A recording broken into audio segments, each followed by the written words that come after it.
Coming up this week on the show, the wait is finally over. It is Oaks Derby weekend. We will preview, ponder, and prognosticate. There's also a $3 million race in Japan at Hanshin Racecourse. It's the Tenno Sho-Spring. Robert Reid Jr. and Klaus Ebner will drop by with their thoughts. And last week, everything came up rosy for Rosema. Can Chad do it again in this week's version of the bet battle? He's heating up. It's time to go racing around the world, brought to you by HPIbet. Let's go. They come to the final furlong. Authentic is dragging in. Tis the law, all out to get by him. Authentic and John Velasquez have the lead as they come down to the 16th ball. Tis the law still trying to get him. Authentic, tis the law. Here's the wire. Authentic has won the Kentucky Derby. Authentic indeed. And hey, big race coming up. You can be a big-time player with HPIbet. If you sign up, get an account, you bet $250, you're going to get $250. Gotta sign up. Saturday is when this promo runs out. Welcome to the show. Jason Portwando, Chad Rosema back with you once again, and we are pumped. Chad, the last few days, it was an absolute slop fest in Kentucky, but Mother Nature looks like she's turning around. Things are drying out, Porty. I saw someone post a clip of the track earlier this morning from Churchill. The crew there has done a great job. It looks fantastic. Once the sun hits it, it's going to be perfect. And great weather they're calling for today and tomorrow. So Derby Day is going to be perfect. And we're happy to see Derby Day be somewhat normal again this year. Back where it belongs, the first Saturday in May. They've got some patrons that'll be there as well. We saw Authentic winning last year, but that was just kind of different circumstances. It was a little bit of an eerie feeling, but you're right. A little bit more normalcy back this time around. All right, a ton of action as you would expect. HPI is buzzing all weekend long. Here's a look at the 72-hour schedule. We're seeing some new racetracks that are in play, and obviously Churchill comes to mind. It's been a long week for them. I think they started back Tuesday, if I'm not mistaken. So, yeah, they've been on the go for quite a while, and, man, there's a lot to digest, as there always is, even harness racing action as well. Yeah, a lot of harness action. I know Tioga is getting underway here on Saturday. Jody Jamieson, we'll see him driving there. A lot of our guys, as we know, south of the border competing and finding success as well. But yeah, busy day. Don't forget about those early starts for Churchill, of course. And I don't think anybody can, given the magnitude of these two cards coming up on Friday and Saturday. But yeah, we have got so much on the mix. And then you talked about it, racing with the JRA as well. And our schedule, Jason, won't go into Monday, but we should shout out our friends out west. Hastings gets their meet underway on Monday. First Canadian track in terms of thoroughbred racing for 2021. Last year it was Assiniboia Downs in Manitoba leading the way. So congratulations, Hastings. Go get them, and hopefully we can follow suit rather soon. What to watch for? Obviously, Churchill Downs is the hot spot. Friday, Saturday, a ton of stakes action. But hey, under the lights of the Meadowlands, we'll keep an eye on that as well. Yeah, they've got the Graduate kicking off, opening round of that pacing event for 4-year-olds. Some big names in there, including tattoo artist. We've got other locals, Warby Vital in there as well. So looking forward to that, a pair of those divisions on Saturday night from the Meadowlands. I think there's even some Pennsylvania Cider Stakes getting underway this weekend. But yes, Churchill, they are in the spotlight, Jason, with a baker's dozen of graded stakes. 6 of those are of the grade 1 variety. What a day. Couple of days they're going to have there in Louisville, Kentucky. Where should we begin? That's often a question for producer Luke Van Belkom. Easy one to answer this time around. It is the $3 million Kentucky Derby, number 147. And there's a look at a full field of 20. I really feel like it's wide open, even though I know we have a 2-1 favorite going in. I agree with you. And you and I kind of talked about this a couple of days ago. In Essential Quality, the prohibitive favorite in here, I don't feel like there's the buzz around him. And I mean, there should be. He's an undefeated horse. That's been fantastic. There's just so many others. It's wide open. I think it's going to turn into a betting race. We even have Mattress Mac, who I heard is going to bet anywhere from $2 to $4 million on the expected favorite, which is Essential Quality in here. And if that much money's on him in addition to the other stuff bet, well, that could inflate even odds on others that we like, Jay. All right, let's take a closer look. And it's going to begin with a guy who has sent out more Derby starters than any other trainer. Todd Fletcher, he's got 4 of a kind, so that'll bump his total up to now 59. Inside horse, Florida Derby champ, Known Agenda. Let's begin with a look at his workout. Yeah, and I think that's the best thing right now. Let's just go over some of these works with these Derby hopefuls leading into this, because for most of them, their last race was 4, 5, 6 weeks ago. And, this is kind of the best stuff right now. A week prior, the work, they had switched positions. Known Agenda was the one on the outside, Sainthood inside. But what I want to show here is, I'm a big fan of both of these horses.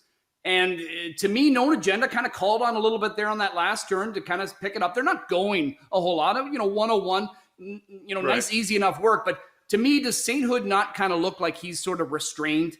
He wants to go, a little bit more. And you're going to kind of continue to see that. To me, I'm more impressed with this work by Sainthood, who I've heard others, I've heard whispers, Jason, if this is a horse to watch, maybe even for, hitting the ticket at a big price this weekend, but even going forward, later in the season, a lot of people are kind of talking like this is one that could develop into a really, really good horse. Of the two, you're right. Outside horse works better. They both got B's in terms of the breeze, but Known Agenda being asked a little bit more of. And look at the strong gallop out for both of these horses. And obviously, when you're going to go 1.25 miles, obviously distance, stamina is going to be the key. So we'll keep an eye on Fletcher. He's got 2 of these in his back pocket in terms of derbies, and always dreaming, use the same pattern like Known Agenda. Won the Florida Derby. We'll see if he can take a next step and win the Kentucky Derby. All right, let's get to the heavyweight.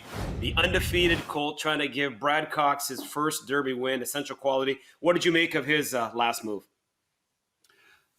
Again, a minute and change, exactly what they want to do. Brad Cox knows what he's doing, and they give him a target here to work with. It's a solid allowance horse that he's working with. But I don't know. To me, and we're going to see this as they come up to the wire, but then even on the continued gallop out, I would, if I'm working my horse, I want to see my horse pass. You want to rate like this, that's fine. But I want to see my horse pass, and maybe pass, strongly. But with that being said, it's the undefeated Essential Quality. All other reports throughout the week have been great, even since this work. He's looked fantastic in the mornings, galloping, but again, he just doesn't get past his workmate, at all. And I don't know, I just would have rather seen that. But you brought up a good point to me earlier this week, Jason. You said, sometimes horses just aren't good workhorses. Now, we're not saying that's not a good work, but some just, when they're, when it's game day, that's when they bring their game face.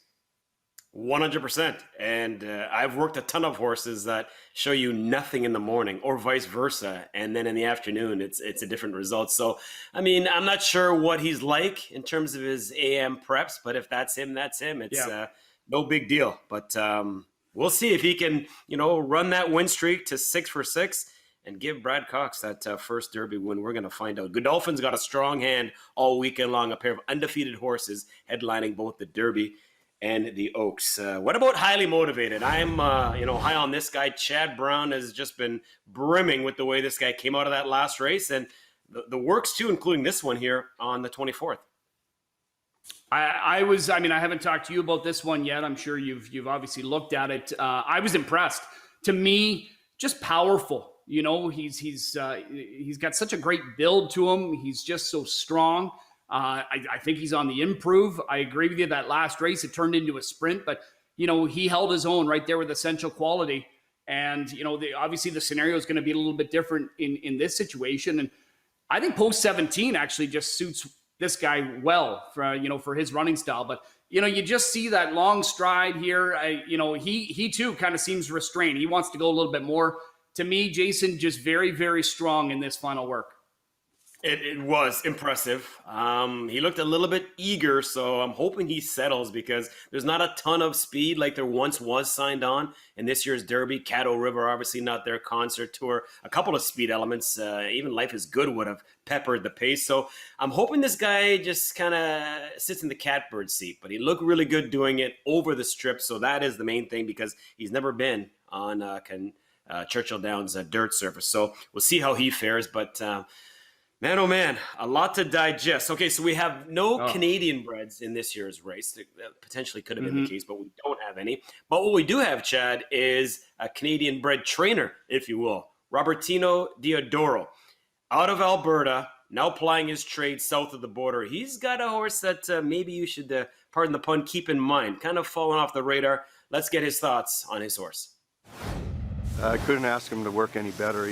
He loves the surface here at Churchill and worked great, come out of it great, and we're very happy with him right now. He's had some excuses, started with the weather situation back in Arkansas this past winter, and then the last start I think we took him out of his own element. I think it was our fault. We tried to get him to lay a little closer, and he didn't like that, and he didn't have the finish that we'd like. Also, we're taking the blinkers off him to get him to relax the first part of it Saturday, and he's going into the race great. We're pretty excited. I love the post position, and hopefully David can get him down to the rail, save some ground the first part of it, and get some racing luck when the running starts.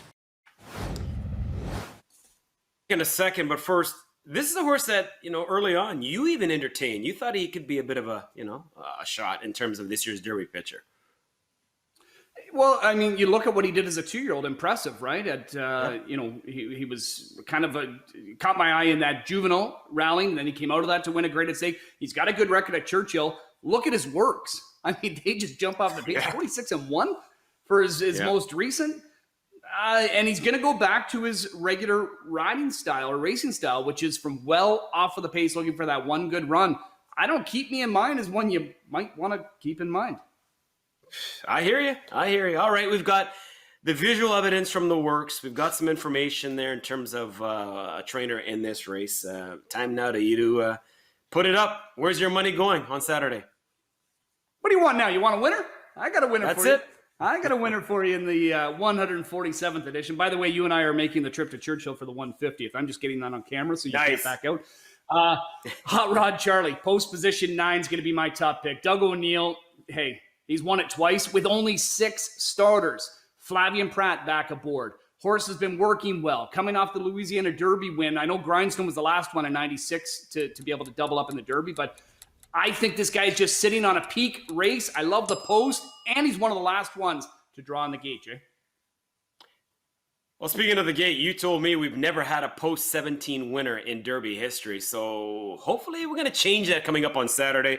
I've been with him since the victory in the Nyquist last year. Had him early in the futures. I got to stick with him. Highly motivated for me. Heck of an effort in his first try around 2 turns. And that was Essential Quality's 4th time routing. So obviously more seasoned horse in terms of the distance. And I really feel like without the lack of pace, like there could have been with these other horses that have now been subtracted from the equation, he's going to be right there. A chance to give Klarovich, Brown, and Castellano their first ever Derby win. Highly motivated for me. We need another pick. I was just gonna say though, before we get to that quickly here, Jay. Yeah. I see about 8-1 on your horse. What did you get on him in the futures? 24-1. 24-1. Okay, all right. 24-1. Yeah. So I think 24-1. Then after the not so good race in the Gotham, I think he went up to like 30-1. But I got 24-1. But producer Luke Van Balkum, we often talk about this guy. We never see him. He actually does exist. He does. There he is. Hey, look at this guy. Luke. Good enough to give us a pick, Chad. Guess who he's picking? I know. Oh, see, I love it. Hot Rod I love it, Charlie. right? I like it. And first time's a charm, right? Isn't that the rule? Yeah, that's right. So you guys are ganging up on me. All right, so we got 2 Hot Rod Charlies, and we got 1 highly motivated. So we can put a wrap on the Derby for now.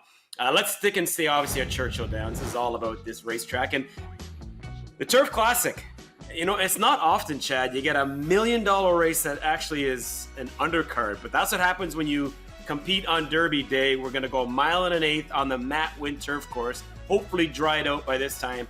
Good weather, as you talked about off the top, so it should be firm. A good-looking field of 9. You know what? And what's exciting here, Jason, is not only we have a bunch of household names, we've got a bunch of 4-year-olds that are developing into turf stars. And, I think for these kind of turf divisions, going forward, even this year, next year, the years beyond that, it's going to be alive and well with a lot of star talent. Chad Brown's got 2 of these, trying to tie Bill Mott for 3. I did the math for you. That's the most ever, and Chad Brown's riding back-to-back wins. We'll get to your top pick, Chad, maybe leaning towards another Chad in a second. But let's go back to the Kilroe, because that could be, a key race in terms of what we're going to see happen on Saturday. Well, the Kilroe, that grade 1 at Santa Anita on the turf going a mile on March the 6th. And this was a horse I've kind of been waiting for just to see when he was going to race again, because he caught my eye. It's the Canadian-bred Count Again for the Samson Farms. And here he is making up a lot of ground. He was trailing, and he just needed a little bit more real estate, which he gets today, by the way. But a fast closing third at 16-1. He looked awesome on the end of that. Hit the Road was the winner in there. Smooth Like Straight ended up being the runner-up. But we had Royal Ship come out of this race, Jason, to win a graded stake, on the dirt, but with a big buyer. Ride a Comet came out of this race to be second in the grade 1 Maker's Mark. So I think it could be a key race. And Count Again is a horse that, I think you've got to look at, especially from an inside post in here. But with that being said, I am going to go in the direction of Chad Brown. And he's got a couple in here, but I'm going to go with Digital Age. And Digital Age was the winner of this race last year. He hasn't raced yet this season, but Brown can definitely have them ready off the shelf. This horse has done, well enough off the bench in the past. I think, a great draw. I think it's going to set up well for him, and he has just got himself a really nice stretch kick. Not to mention, he's 2 for 2 at Churchill Downs.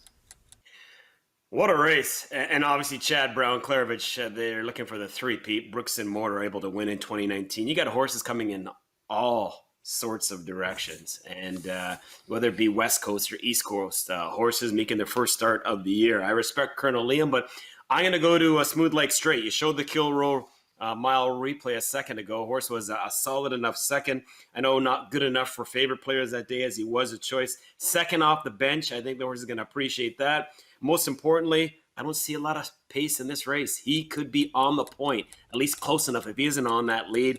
And he's 10 for 13 in terms of hitting the board. I like Rispoli to get a win for McCarthy. Smooth Like Straight at a mid-range price in here, Chad. I don't think he gets a big number, but just kind of mid-range.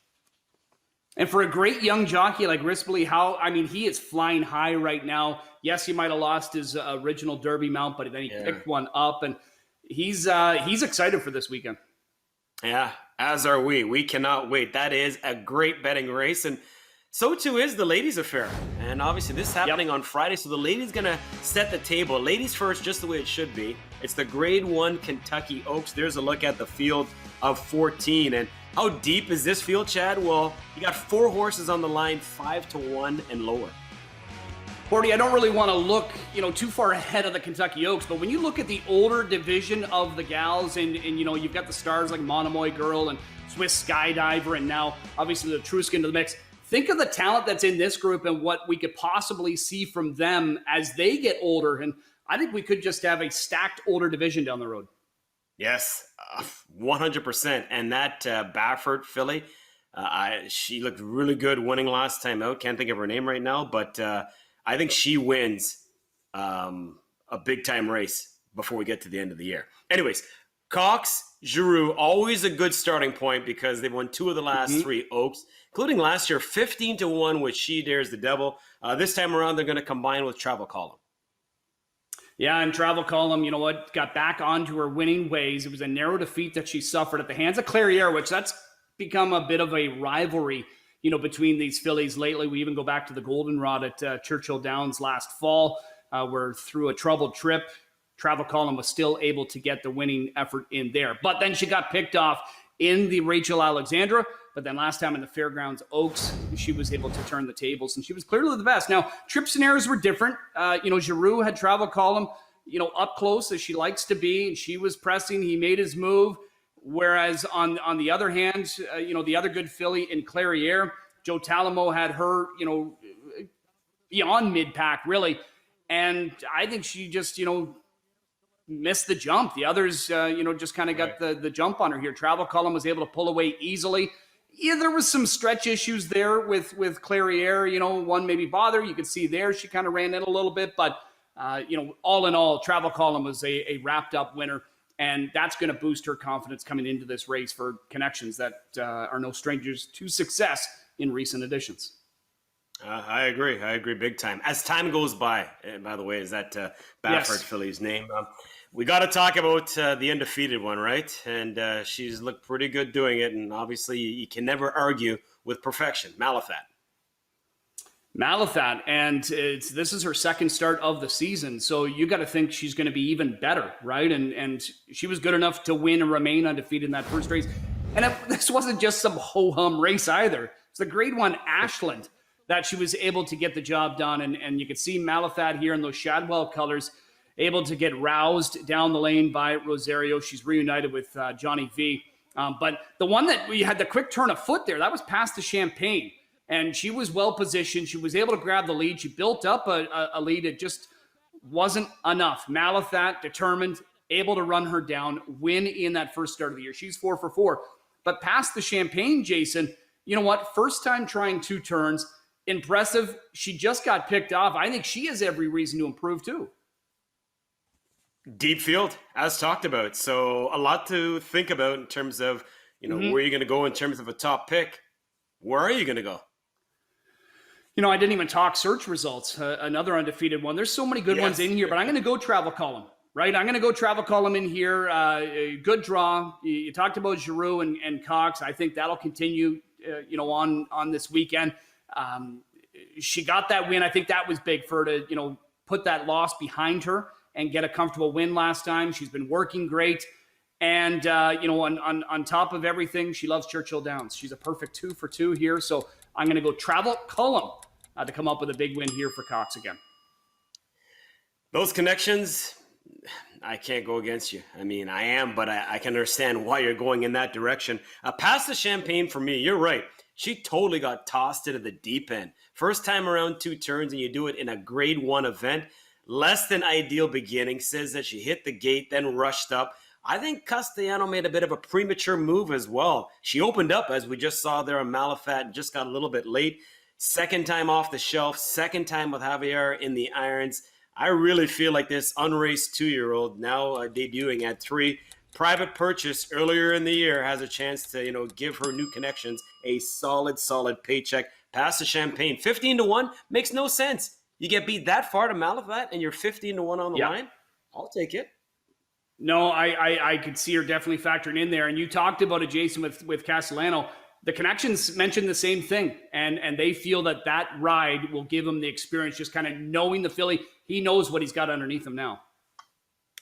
We can't wait. A ton of action under the Twin Spires in Louisville, Kentucky, but that's not the only hot spot, if you will. That's a North American hot spot, but Japanese racing, we got a Grade 1. After a week away, we have a Grade 1 to talk about. It's the Tenno Sho-Spring. It's a turf test worth $3 million. It's a good-looking field, and with more on this, we check back in with our guys, Reid Jr. and Klaus Ebner. So if you don't have a Derby hangover on the first Saturday in May, you can stay with us to watch some Japan racing a little bit shortly after the Derby gets off from Churchill Downs. And Rob, we're going 2 miles today in the Grade 1 Tenno Sho-Spring. Yeah, it's an exciting race and many possibilities when they're going that distance. And I landed on Aristoteles. This horse was a well-beaten 7th last time to Deep Bond, who was in this race, but the Connections did not think he liked the surface, nor was he his usual self. Let's not forget this is the horse that almost beat Contrail last year in the Kika Show after a stretch-long battle. And now the Connections do say after some time on the farm, they think he is back to his old self. I am going with my man, Christophe Lemaire, who's only won this race the last 2 installments. He should be confident, and the horse might return to form. I like Aristoteles on top. If you're looking for a price play, I like Win Maryland. This 4-year-old filly returned to form with a win last time after 3 underwhelming efforts, and her Connections think she is back in the condition she was last year, right before she finished 2nd in the Japanese Oaks. Win Maryland at 18-1 or higher for me. So for my two selections, Rob, I'm going to first off go with Authority. With Authority, he's 4 for 8 on the career. Last time out in the Grade 3 Diamond Stakes, going 3,400 meters, so even longer than today's 3,200 meters of 2 miles. Just barely got nipped on the wire. I think he's ready to go. That effort should set him up for a prime effort in here. He has had an injury-plagued career, but I do think Authority has a big look in here and a big chance to score at possibly second or third choice on the morning line.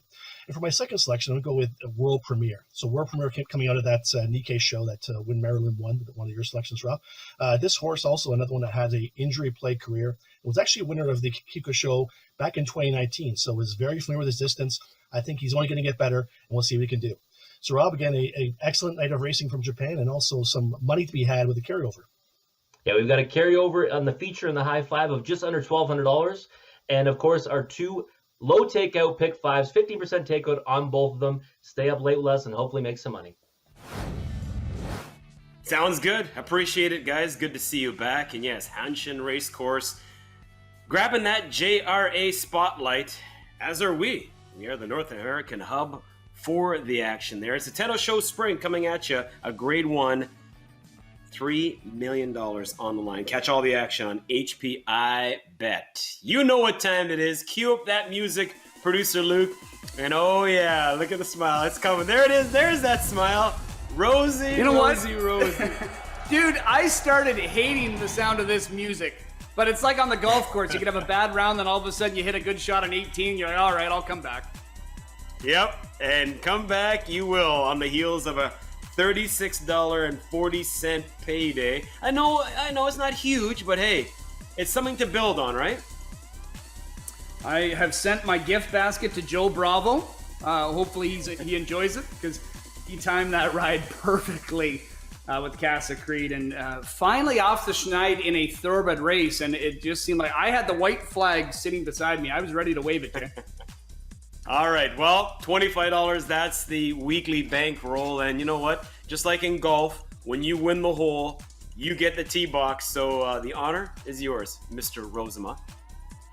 And we got to do the Kentucky Derby, right? I mean, such a great, betting affair. And you and I both like to try and beat the favorites in here. And, we figure it's going to be essential quality. Rock Your World, I think it's going to be very close in there. But I'll stick, obviously, with my top pick, Hot Rod Charlie. So I'm just going to go across the board on him, 5 across. I really think he's got a big shot in here for Doug O'Neill to win his 3rd Kentucky Derby. And then, it's only $25 with a big field. I'm going to just be pretty conservative. I'm going to, use him on top over the 1, 5, 14, 15, and 17. Then I'll use those 5 on top as, also win prospects with him underneath. So everything surrounding Hot Rod Charlie, mine and producer Luke Van Balkum's top pick. I'm going to save the course as well in terms of my selection. I'm going to go highly motivated, $10 to win on that guy. I'm going to play an exacta as well. Toss a few horses in on the bottom. There's a look at the half dozen I'll be using. You'll notice number 16 there. He was my sloppy track play. Wasn't sure if the rain was going to go away. It has, but King Fury, still got a little bit of love for that guy just because he was able to cash for me in the Lexington at 18-1. So I got $3 left. Just going to toss it on that guy to win. So we've done all the pondering, previewing, and prognosticating. Now it's time to get the show going here. I can't wait. It's going to be a beautiful weekend.